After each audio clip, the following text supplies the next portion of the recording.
Hi crafty friends, this is Tracy at A Trace of Tradition, and I'm here with a project share on an easel card that I made.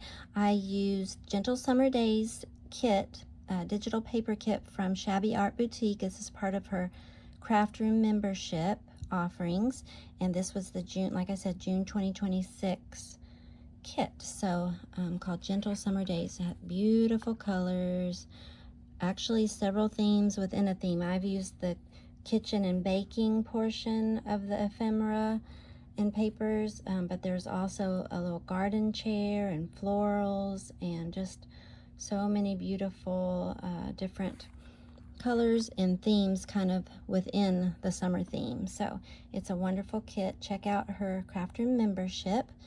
You can get on the wait list, and I believe it will open again in November for anybody that's interested. But it's good to get on the wait list so you have a reminder, and also just to check out the information. She also has Instagram, Pinterest. She has a blog. She shares tons of freebies, so sign up for her newsletter. Wonderful, beautiful freebies. She's so generous with her time and her artistic skills. So check that out. And now I will show my little project share. This is an easel card, as I said, and it's an easel card with pockets on the front, and the pockets are secured, closed. They won't come open because I've tucked these little tag in there that keeps it closed. And then I've also tucked some recipe cards and journaling cards. This is for a friend of mine who is redoing her kitchen, so I went with the whole kitchen theme and made this easel card with the sentiments, but also makes a wonderful little recipe display stand. So it's a beautiful way to display the card, but it's also a way to display recipes that you're working on. So that was the reason I decided to do an easel card. So that is all that. I just added some sentiments using the labels. Let me give you a quick rundown on how, if you're in the craft room, even if you're not in the craft room, this would work for you as well. But I used a double-sided 8.5 by 11 inch paper, and then I used another double-sided piece of paper, and I cut a panel that was, this panel here is 4 1/4 by 5 1/2, and maybe slightly less than 4 1/4, just so these flaps fold more easily. So I kind of trimmed it down a bit to make that fit over it a little bit more. And that's your sentiment, where you would, if it's a Mother's Day card or a birthday card or whatever, if that's a good place to put it. And then I used on the front slanted pockets. If you're in the craft room and have the Gentle Summer Days kit, these pockets were on page 25 of the ephemera files. So the normal size is approximately 2 3/4 wide at the widest part at the bottom, and then 4 1/2 inches tall. And then the second pocket I trimmed off to make it only 2 inches. I trimmed off that little extended piece so that my cards and things would fit in the pocket.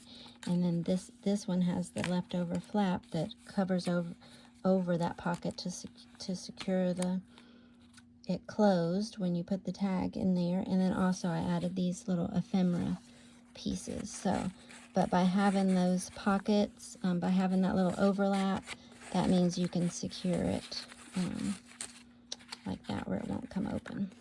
Okay, so, and then I added, like I said, tags. These are from the kit, and the recipe cards I used from the kit. All the ephemera that Carrie Ann includes. So, but anybody could make this. 8.5 by 11 double-sided sheet of paper, a little panel for your sentiment, and then you could easily make pockets that are this size. All right, so, and then on the back of this one, I added another little pocket.